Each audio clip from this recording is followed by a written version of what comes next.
છેતરપિંડીના કેસો થાય છે કે જંત્રી પ્રમાણે દસ્તાવેજ કરે અને કેશના પૈસા ચેકમાં આપે અને સમજાવવામાં કેવું આવતા ચેક છે, જો આ નહીં વટાવશે ના રિટર્ન થશે તો ઓટોમેટિક દસ્તાવેજ રદ થઈ જશે અથવા તો તું 138નો કેસ કરી શકશે. સુરતમાં 20% છે, 80% કેશ પોર્શન ચાલે છે.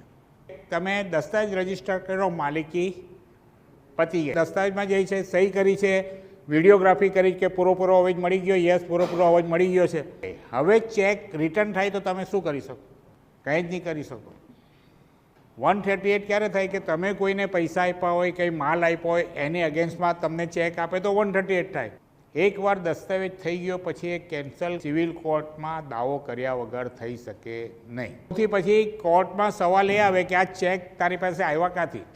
તો એ કે જમીનના. તો કે જમીનમાં તો